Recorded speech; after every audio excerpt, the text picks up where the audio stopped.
Greetings to friends and family of all the viewers who are watching this podcast with us. Today we have a very special guest, someone whom I personally admire because he is one of the leaders who is leading our particular industry, which is the biofuel industry. So, Lieutenant Colonel Monish Ahuja, sir, who has previously served with the Indian Army and now working in the clean energy sector for almost, I guess, it's been almost 10 years, if I'm not wrong. Yes, close to about 12 years plus now. 12 years plus now. So, sir, I formally welcome you to the podcast. Now, the first thing that you are supposed to do is give a 30-second superhero introduction about who you are.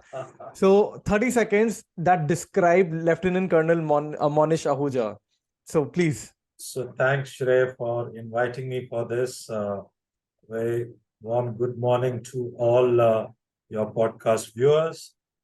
30 seconds, which would describe me, is an individual with a lot of passion, patience, and perseverance in whatever I set out to do. And more importantly, work hard and party harder. So live life king size.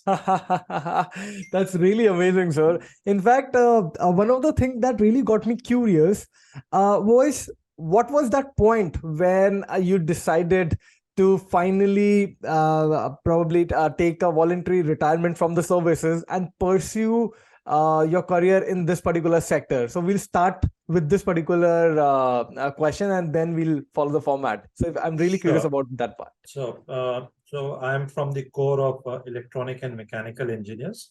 I am a mechanical engineer and a postgraduate in nuclear technology from Baba Atomic Research Center. So in 2009, at that point of time, I was posted in Delhi, and my late uncle, elder in the family, was very persuasive for the last preceding 3 to 4 years, wanting me to move out of the army and join him. And somehow, 2009, I kind of, relented, and then I applied for a voluntary retirement.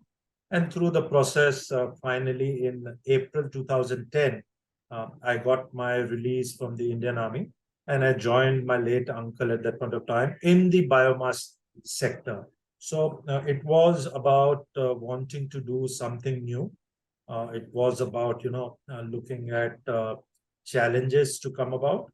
And it was also about, now working or looking at doing something which was away from what I did for the last 17, 18 years of my life. Fantastic time in the army. I continued to be enjoying what I was doing, but somewhere it was about looking at a completely different kind of a new challenge to take up. And I think shake myself up from the relatively, comfort zone that I found myself in the army. So 15 years, my father was in the army as well. So, up till 37, 38 years of my life, I had always been in the army setup, and it was a comfort zone for me. So that was the space, and hence, took that call. Today, when I look at it, 12, 13 years down the line, things have panned out fantastically well. So, in hindsight, a fantastic call to take. But at that point of time when I took it, very risky in the sense, you're going into an unknown zone, new territory of work, business, just no background of what I was getting into. And it was absolutely new. But the challenges were something which I was looking forward to. And I think probably Indian Army, being in the army, must have shaped you with that kind of mindset that you are going to a new territory whatsoever. You have no idea what challenges might be coming, but you prepared yourself. Your mindset has might have been like that, and maybe you did a Absolutely. fantastic job there. As again I said, I've been fortunately lucky, and God is kind to say that the job is fantastic. You're kind with your words. But yes, whatever I have been able to achieve has been because of the training that the Indian Army has given, right from post my class 12th when I joined the National Defense Academy. The ethos of hard work which gets imbibed in you, the discipline which gets imbibed with you, and also the support of my parents, my wife, my family, in allowing me always to be able to do whatever I wanted to do. I've not faced societal or family pressures in kind of getting guided into doing things. No, I've had the luxury and the freedom to do whatever I wanted to pursue my dreams and goals, and I think that's what has been one of the factors that we continue to do what we do in the biomass bioenergy sector. One of the most difficult business lines that one could look at, even in the renewable energy space. You would be more comfortable with the solar, wind kind of renewable energy businesses. But having said that, I think we have relatively leapfrogged in this business segment where we are today.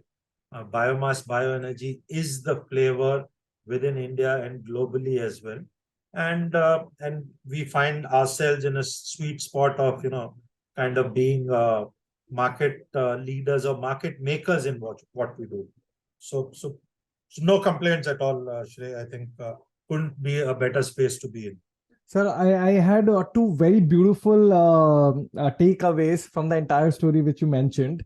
Number one was the trigger in terms of, like you mentioned about your uncle who asked you to join him in the biomass sector, and it was the trigger, and you thought of leaving your comfort zone because you mentioned that you were too much in comfort zone when you were in the army. So that trigger and your that state of phase, that it made you leave the army, and at one point you were dealing with national security, and now you're working towards fuel security if I'm not wrong. That's how we can put that. So I think that's quite an inspiring journey that you have been into, that you have been through. My one question to you is, like, you spent a considerable amount of time in services, and we all know that once we are in a job, that we are getting all the perks, we are getting our monthly salaries. There are challenges, but not they are not these challenges where you have to worry about the finances and all these perks. So my question to you is, how difficult was the transition from shifting from services to running your own entity? So how difficult was that transition for you and your family? Really very, very difficult. And it was difficult. It continues to be difficult. Uh, you know, uh, the Indian mindset is of social security. The Indian mindset is of a government job. And like you rightfully said, if you're in a government job, your salary would be on time. You know that, yes, it might be less, but you are then getting into a comfort zone of a work. Salary will be paid. Your aspects of medical, health, family, education, things are pretty well securitized and taken care of. So if you are in that space or you have entered such a space, very difficult for people to move out and do something else. So that's one part. The other part is, a government job is pensionable. So if you do your requisite 20-25 years of service, then the government is taking care of you by you getting a pension for the rest of your life. And for me, in my case, I moved out when I did without pension. And it was all the more difficult because you have finished about 14, 15 years of service, another 5 years, and you would have a pension for life. So it was a very tough call, that leave at 14 and a half years without pension, vis-a-vis serve for another 5 years and leave with pension.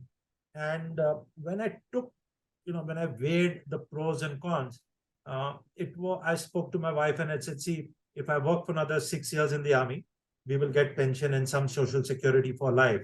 But if I spend this 6 years and then move out, I might be late because, the work life you have, or the learning phase that you might have, the other aspects of life take over, children, education, marriages, etc. So might not have that space of 6-7 years to be doing something. So either I take that risk now or I don't take it at all. And she was very supportive. She said, it's your calling, whatever you want to do. So I said, a worst case scenario is we take this call and we might not be successful, or we might not make it. Then we have to see what we have to do in life. And she said, we will see at that point of time. So if you feel appropriate, please go ahead. And I think that was a very positive trigger for me to move out. And it's been a journey, like you mentioned, it's been a journey of 12 plus years now, and absolutely no complaints. We have been able to do things positively, the right way, create the business of biomass bioenergy in India, work with government, private sector, regulators, policymakers, and push the agenda of biomass bioenergy within India and globally as well.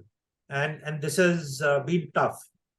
It's been a daily, day in, day out, 24 by 7, living a life of biomass bioenergy. You cannot move away from that. It's still a evolving sector. It's still not a mature sector. So still, a long way to go. But I think in the last 7, 8 years, more specifically, there has been a fairly good amount of understanding of biomass and bioenergy across various industry sectors, and it's become the flavor today. So what we saw for solar, let's say 15 years ago as a start point, what we saw for wind about 15 to 20 years ago as a start point, we are, I think, a year or two already moved up in the biomass bioenergy sector. So in the renewable energy domain, now is the time for biomass bioenergy. And since I have spent, or my company, or we have spent about a decade plus in this business now, we're very fairly strongly positioned for the roadmap ahead. That's a very a very detailed perspective that you gave, from moving out from service to starting your entrepreneurship journey.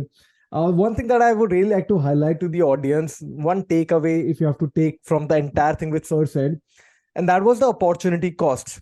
So Sir mentioned that if he waited for roughly 5 more years, he could have had a pension, social security could have been there. But like he also mentioned that if he would have chosen that particular option, he might have been late in this his entrepreneurship journney. So I feel a lot of times we need to really evaluate what is the opportunity cost. And I think kudos to your wife as well, sir. I think ma'am was very supportive towards your decision. My one question to you is a follow-up question. A lot of people might be in your scenario, in your situation, or maybe youngsters who might be wanting to do something. What if they do not have the family support? So if you tell about yourself, if you did not get the support that you were seeking from your family, how you would have dealt with that situation? So one thing first, Shreya, people who are in their 20s or early 30s, I would advise them to be having conversations with their family for living their passion, for wanting to do what they wish to do, what is kind of igniting them, what is kind of, bringing the stimulus in the brain from the heart, that this is what I like to do. And it could be anything. You're doing a podcast. If you enjoy it, please do it. Somebody likes to do environment, please do it. Somebody likes to do trading, please do it. And whatever ignites you at that young age, my sincere request and advice is please do that. Don't get carried away by family and societal emotions of going for a direction, because life is, both short and long. I say short because you have to do a lot to achieve your own sense of fulfillment and happiness, and long because you might be into a pathway where you might not find your calling and your support, and then it will be painful and long. So do what you like to do, and that's the time for failure. Be rest assured, in anything and everything that you do, you will fail. Even personally also, I fail every day, even today. So you will fail, but you must have your stability that the next day, again, you come back stronger, attempt what you are going to do it slightly better because you would know that you have failed in what you have tried to do. So, how can you do that differently? And if you continue doing this day after day, I can stick my neck out to say you will succeed. Somebody a bit earlier, somebody a bit later. But you will find the passion around it, you will find the comfort around it that you have succeeded. So all young people, and everybody is young at heart, young at age, at least early 20s to early 30s, that decade, do anything and everything which you want to do, because it's going to be more and more difficult to do it later. I moved out of the army 37, 38. It's not that in the army I was not doing what I wanted to do. I was doing exactly what I wanted to do, no problem. But then I took up a challenge and I said, let's do this. So my one advice is that live your passion, live it well. And the least of the worries for individuals should be family and societal issues. So it's always good to talk, sit with your family, and at least I personally feel that parents, elders in the family will always be supportive. Times have changed. It is not old like olden times where you would be guided, or let's say जाके दुकान के गल्ले पे बैठ जाओ and do this for your life. No, today the families are very open for people to do what they want to do, and you can do many things. Shrey, you're doing a podcast. You could be making a living out of doing a podcast and talking to people. We never had that opportunity. Correct. We never had the opportunity to go live and talk to people and get paid for it. No, so it's difficult. I traveled with somebody. I was in Chennai at the IIT Madras for the last 2 days at the Climafix summit, and I traveled with a Russian who was sitting along with me on the flight. And he's a Russian and he travels the world. And you know what does he do? He travels with a camera, and he has a live YouTube channel called as Work and Travel. Okay. And he does, and he makes a living out of traveling. Yes. So, I feel the opportunities have definitely been multiplied if we talk about today. So the people listening here, do things. Don't worry and let it fail. So if you fail, you become wiser. If you succeed, the world will follow you. So either ways, you are going to gain. Indeed, sir. Indeed. I think I had some beautiful insights I got from all the things that you mentioned. One being that talk to your family, have conversations. Very recent, not very recently, it's been a while now.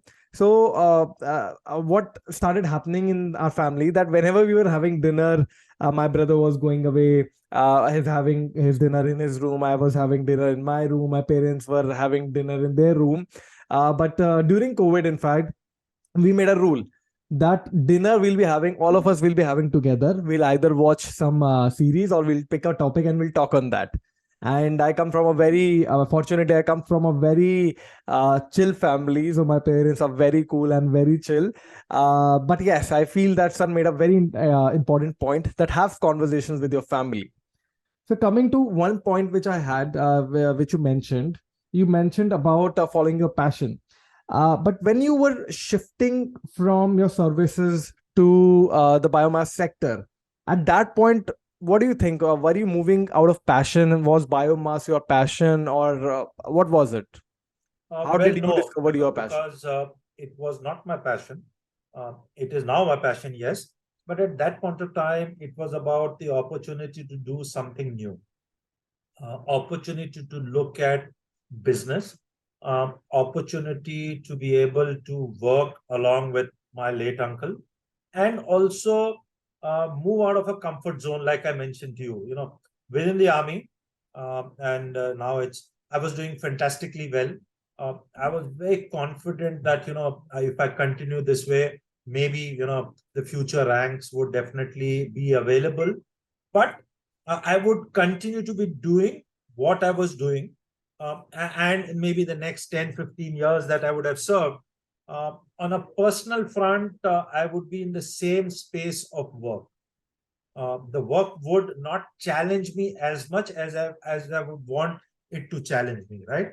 And that's where I think was the differentiator for me to finally take a call. I think that kind of, for at least personally for me, was the tilting point to say that I don't have the choice of being able to do something work-wise other than what is allocated to me, Got it. right? So let's say in the army, I would get posted to a different location. My work allocation by virtue of my appointment would be fixed. I wouldn't have the luxury of choosing, do I want to do this or not? Correct. And that kind of, as a differentiator, was the tilting point that I want to be able to do whatever, right or wrong, as I want to do it. I think that doesn't happen in a service. And it could be any government service or, let's say, work. You are kind of given a framework within Correct. which you can. So, entrepreneur's journey at least gives you the flexibility of doing multiple things at the same time, and then kind of working towards what you call as success.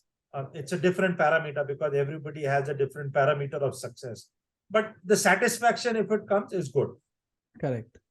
Correct. I feel when you moved, you had your different reasons, and you made a very beautiful point that the luxury of choosing what you would like to work on is, I think, the biggest luxury one can have. And I feel that you took a right decision, and today you are eating, you're breathing, you are walking your passion, and I can really sense the passion that you exhibit working in this sector. Which brings me to one personal question, sir. Who's that one non-family character or person in your life who's not a family member you are very grateful and thankful to, and why?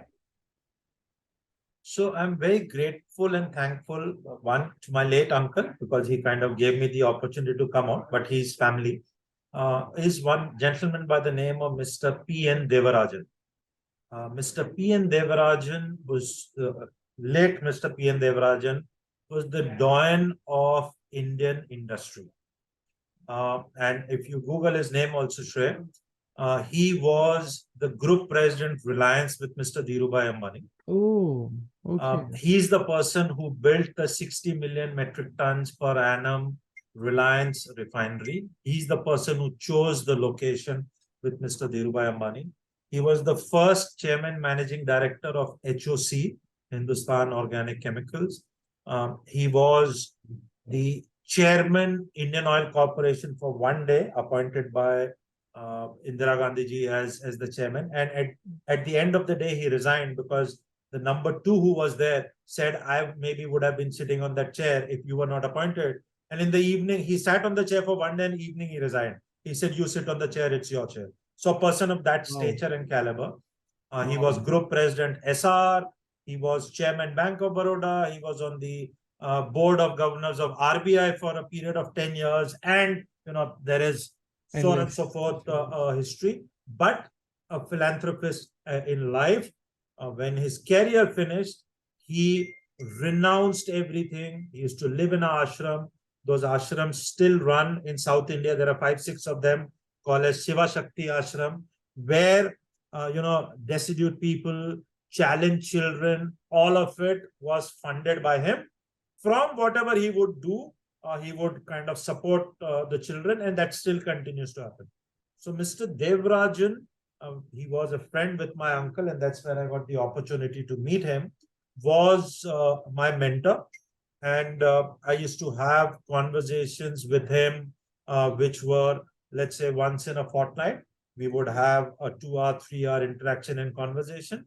And that's where I think today, when I look back, that's been a major factor in me being able to kind of understand business or take the business decisions, look at opportunities, kind of work through them, accept failure, and that, as one individual, would be my call of who I still look up to, at least in this life of what I lead as an entrepreneur. That's a very, very beautiful insight which you gave, sir. In fact, I was unaware about Mr. Devrajan and the kind of achievements that he had. I think they speak for itself. And being able to have a conversation with someone I think that must have given you a very different perspective as an entrepreneur, about running an organization and so on. Sir, one thing, if you considering that you must have got to learn so much from him. But if there's one thing that the biggest thing that you learned from Mr. Devrajan, what do you think is that one learning we would like to share? So that money is a byproduct. Don't do anything for money. Do whatever you do for the business, for the passion, for achieving that as a success. Money as a byproduct will come to you.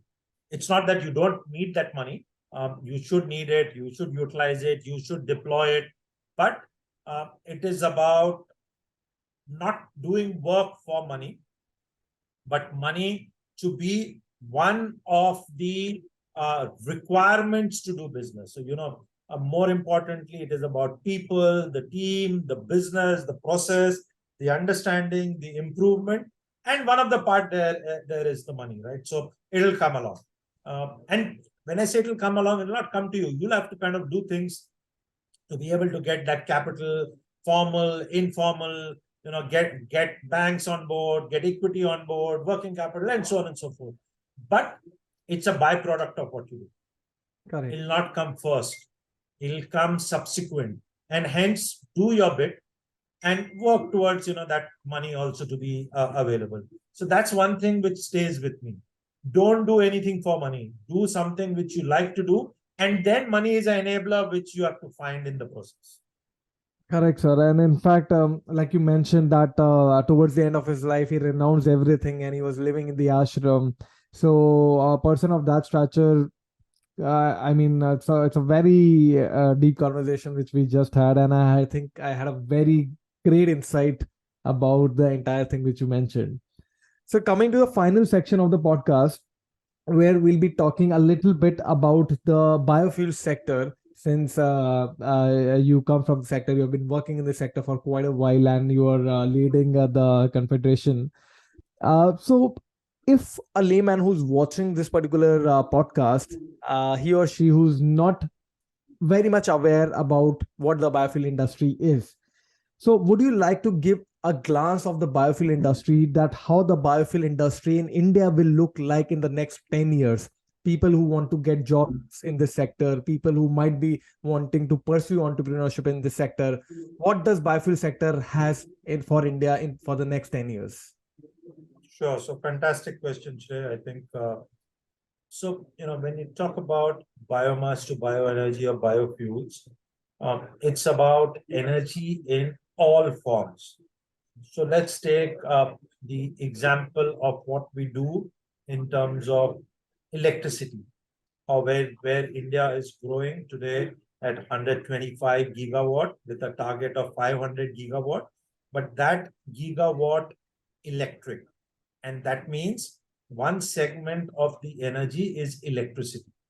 Correct. If you look at the energy basket of India, the electricity segment is 18% of.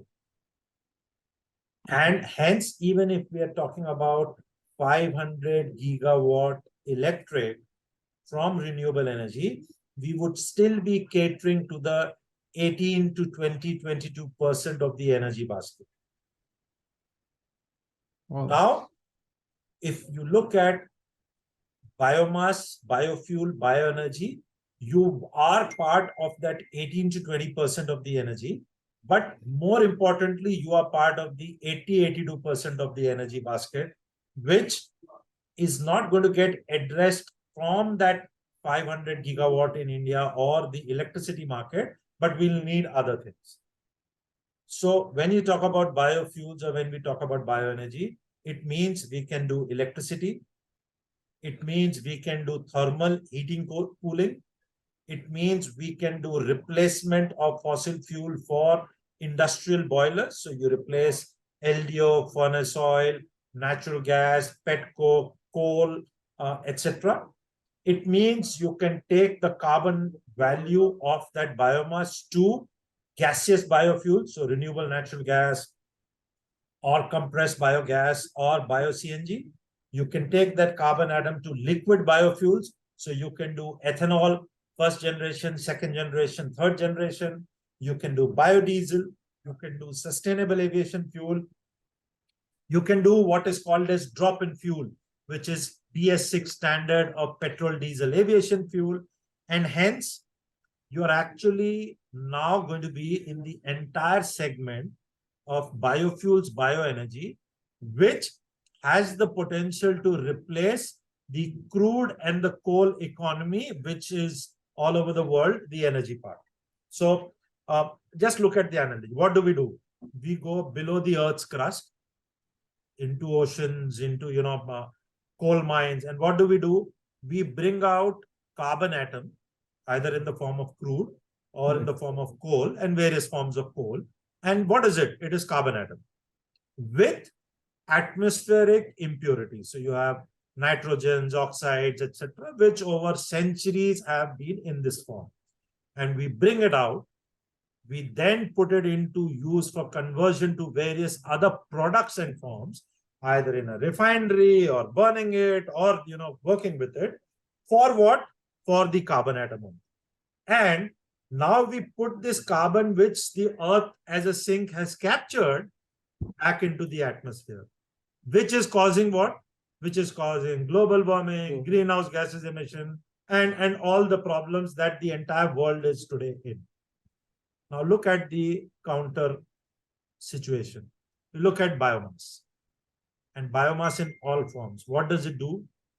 It captures the atmospheric CO2 in its growth phase, which is photosynthesis, and the carbon atom or molecule is coming from the atmosphere. So you're taking atmospheric carbon and capturing it in a plant. What is that plant? That plant is the food that we are growing for our food security and eating. So it could be rice, it could be wheat, it could be corn, it could be cotton, and so on and so forth. So where is the carbon coming from? From the atmosphere. So you are actually sequestering carbon. Correct. Now this carbon is what you are using in the entire energy value product. So either if you burn it, you are getting heat energy, you're using it power plants, in industrial boilers. If you convert it in the biodegradable route, you're getting gas, methane gas, you're getting CO2. If you convert it in biorefineries, you're getting your ethanol molecule, you're getting your biodiesel, you're getting your petrol, diesel. So it's the same carbon which you're taking from the atmosphere. The second part is what we call as solar energy storage. So if you look at what we are going towards today, what are we saying? We are saying we will do storage. So we would put batteries, lithium-ion batteries, cobalt batteries, various types of new types of batteries which we are developing. For what? For holding the energy from the sun, right? So, large land banks where you're going to put solar, capture that energy, put it into energy storage, and then use it just in time when we want. What is the growth of a plant doing? Capturing solar energy, photosynthesis. You're capturing carbon, you're capturing heat energy or solar energy. And that's what you're using. So you have a natural carbon sink, you have a natural energy storage. Why do you need to go towards the man-made one and still create more problems? Correct. Very true. So if you use this as the basis, that means you're not putting any new carbon into the atmosphere. And that's where the space of the biomass, bioenergy, biofuels is. And hence, this is basic, simple logic. This will continue to grow within India and globally. Because we've been hearing for the last 30, 40 years, coal will finish, crude will finish. It will finish. Another 30, 40, 50 years, 100 years, it will finish. What will not finish, at least in our lifetimes? Sun and the carbon in the atmosphere. And that's what we will need to use. So hence, biofuels is the way ahead. Now, in this biofuels, you can do all that you're doing now with the fossil fuel. So you can burn it for your boilers, for your electricity. You can burn it for your heating, cooling, central heating, central cooling. You can burn it for your industrial usage. So that's the energy value in terms of burning. The second is you can convert it in the carbon stream to biofuels. So gaseous biofuel, so which is, and various processes to it. You do anaerobic digestion, you do gasification, you do biorefineries, you do enzymatic action, you do bacterial action. There are multiple ways of conversion and proven technologies and developing technologies. And all of this is going to give us humans energy in the form we want. So we want energy in all the forms. So we are going to address the 18 to 20% of the electricity market. And we are also going to address the 80% of alternatives. Correct. Cooking, transportation, shipping, aviation, heating, cooling. All of it happens from biofuels. And hence, it is going to be the base level platform for energy in decades and centuries to come. And it has been. Traditionally also, that has been. We have had, 100, 150 years of fossil fuel, but we will go back to the biomass account. Indeed, sir. I think that the depth of that answer was so immense. Because coming from that industry, although I feel I'm very young to the industry, but still I could understand the depth and how beautifully you explained the entire thing. A follow-up question there, sir. People who are looking for job opportunities in biofuel sector specifically, what do you think they should do at this point of time when it comes to their knowledge upskilling, or what resources they should refer to, what they should be doing at this point of time, so that 4 years down the line, or 2 years down the line, 10 years down the line, they can find a job in some part of the supply chain of biofuels? So, supply chain management is pretty standard, decentralized, it is localized. So supply chain management is one part. You look at densification of biomass into briquettes and pellets. That's the second part. Again, low tech, but easy to do. Then you look at skilling yourself or upskilling for, let's say, the more educated lot, where you can get into, various job profiles for boilers, for technology, material advancement, metallurgy, processes, standard jobs in factories in terms of, shift in charges, boiler BOEs, technicians, handling labs in terms of enzymatic actions, testing actions, supply chain management, warehousing, which is going to come, transportation, more efficient transportation around it, pipeline management, because biofuels are going to get grid connected into pipelines. Correct. So all of it is the space. And if you say in terms of specific education skill sets, let's say supply chain management, let's say petroleum studies, let's say management, marketing, let's say more technical handling of process plants, handling of liquids, pipeline management, all of it is kind of jobs which are exploding in this sector. Okay. So, that was something that you mentioned about the jobs per se. Now, let's talk about someone, let's say a group of people, and specifically after Satat, there has been a great boom and a lot of talk about how people want to get started in this particular sector. So someone who wants to start as an entrepreneur in this particular sector, what do you think, how he or she can get started? So, which segment of this energy basket that, somebody wants to look at is of importance. I think fantastic time where government is making available opportunities. Government is kind of training people, explaining to them, doing what you call as contact programs across India, be it something which is being done by Ministry of New and Renewable Energy, something which is being done by Ministry of Power as part of the summer scheme, that is co-firing of biomass, something which is being done by Ministry of Petroleum as Satat, or the ethanol blending program. All of it is happening concurrently.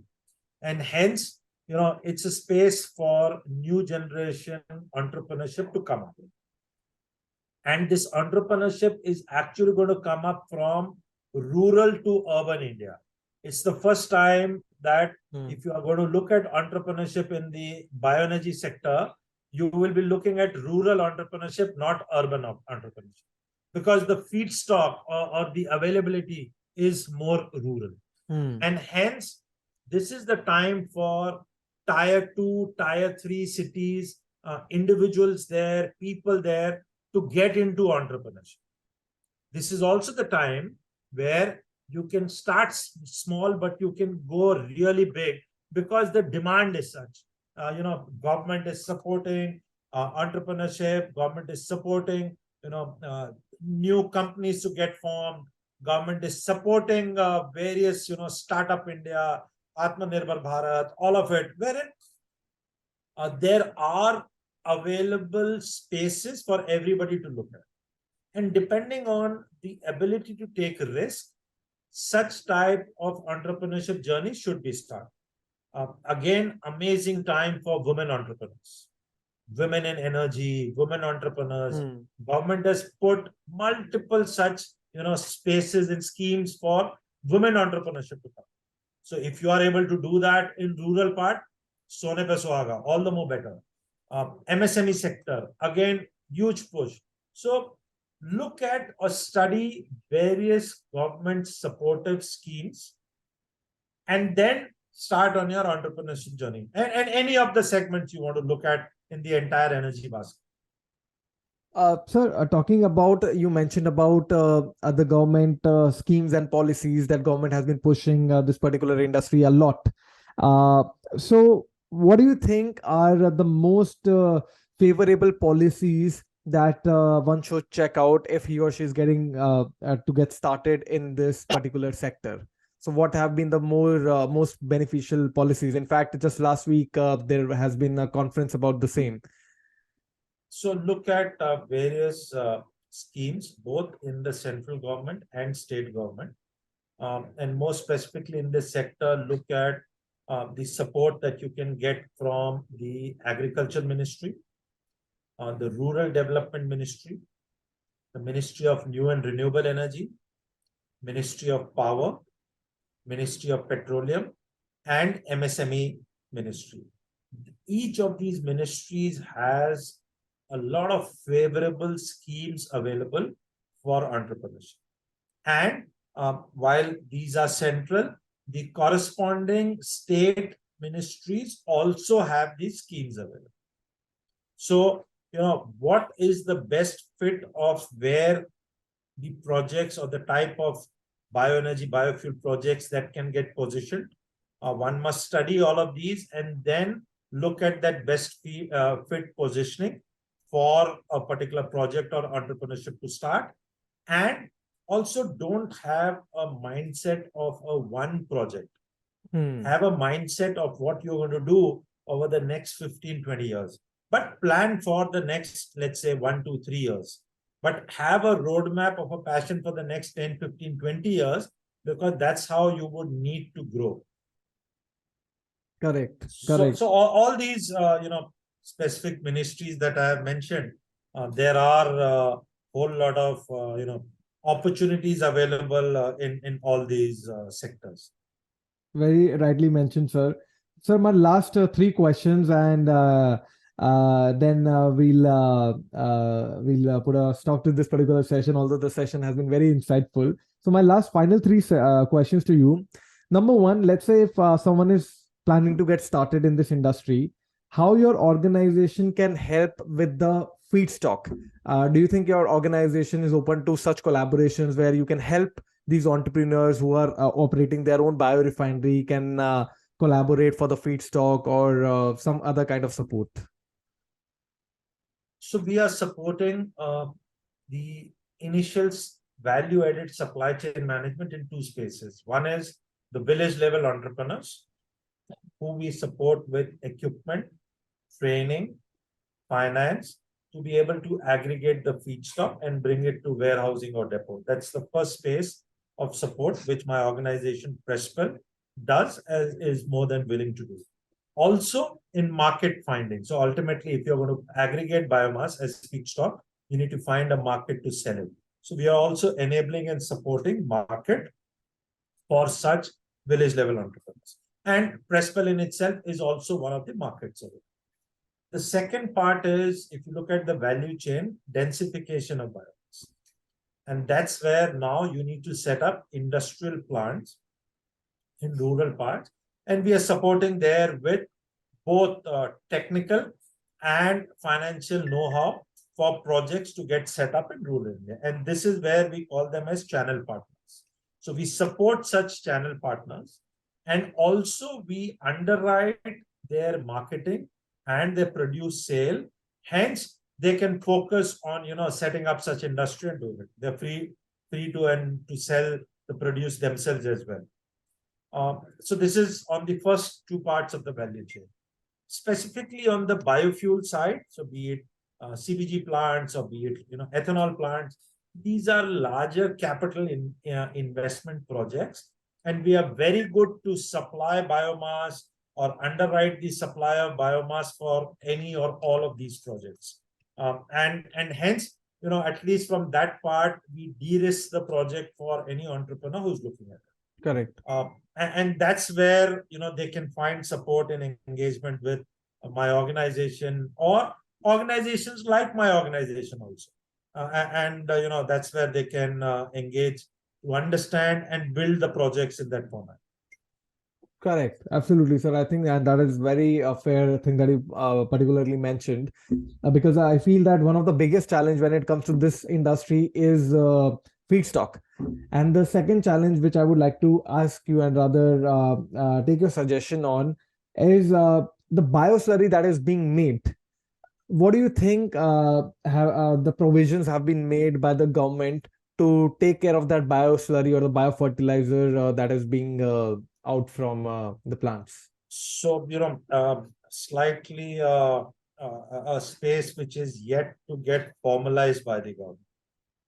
It's the right question, because still in the CBG space, where you will find a large volume of bioslurry to come, and then that bioslurry needs to get further converted or value added to make two products.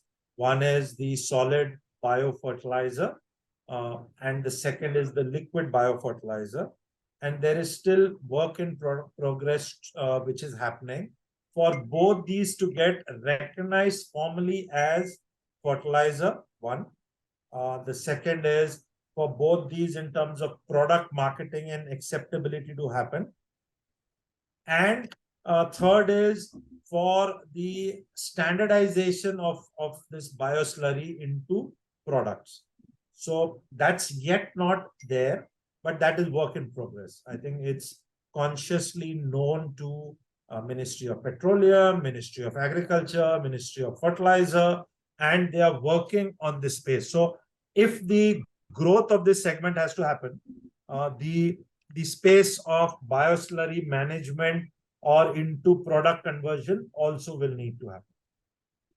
Indeed, I think a lot of push has been is being made from the government side specifically, and a lot of organizations have been coming up who are ready to take care of the biofertilizer. In fact, it is estimated that if this biofertilizer industry is able to stabilize itself, then the gas will become the byproduct. Because the quantum of bioslurry or the biofertilizer is so much that from revenue point of view, the gas may become a byproduct. What are your views on that? Yes, so it will be the case. If we are able to move away from inorganic or chemical fertilizer to bio-based fertilizer, and that's a shift which has to happen on the farm and agri sector space, then that will be the main product. You look at thousands and lakhs of thousands of crores that government gives on subsidy on inorganic fertilizer. And even if a subset of that is provided towards organic fertilizer, we will be, doing a big service to humanity, because we are today aware of all the problems that we are having because of the inorganic fertilizer. Inorganic food as well, yeah. So, if we are able to make that shift in the next 5, 10, 15 years towards organic fertilizer, I think it will be fantastic for everyone. That's amazing, sir, indeed. And I think the industry that both of us are working in, it is indeed, it can solve a lot of problems. And I'm pretty sure that people who'll be watching this particular session with you, they'll have a very deep insight and learnings about the biomass to biofuel industry, and they will get to learn a lot from your journey. Before we wind up this session, I really want you to give a concluding note for all the people who might become future ecopreneurs, or rather, how we like to call them, social entrepreneurs working for the environment. Any concluding remarks?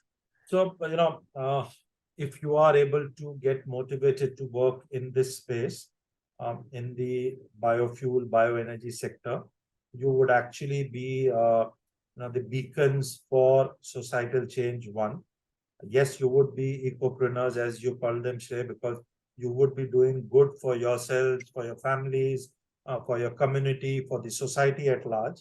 But more importantly, you would also be in the space of energy, where the energy transition is going to happen in this space.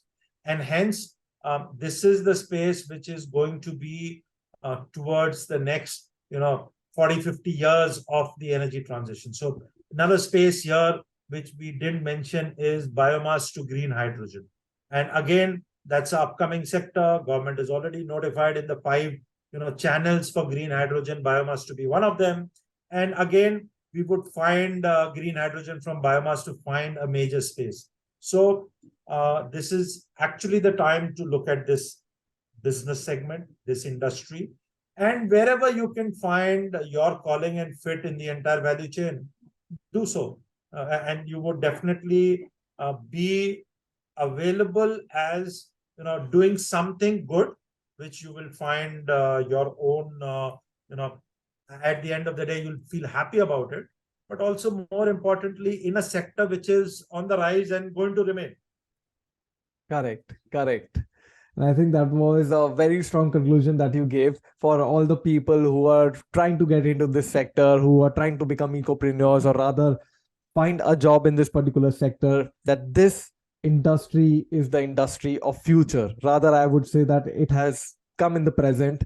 And like you mentioned, that solar industry आज से जो 15 साल पहले थी, आज वो biomass और biofuel industry है. So people, if they are able to encash this right opportunity at the right time, I feel that is something truly marvelous that people can do. With this, I really thank you for taking this session with us, for sparing your precious time and having some value addition, giving some value addition to all the people who will be watching this. I really thank you for being at this particular session, sir. Thank you so much. Thank you so much for inviting me, Shrey. And it has been a pleasure to have this conversation with you. I think young people like you are leading the way for the message to be spread. So compliments to you for what you are doing.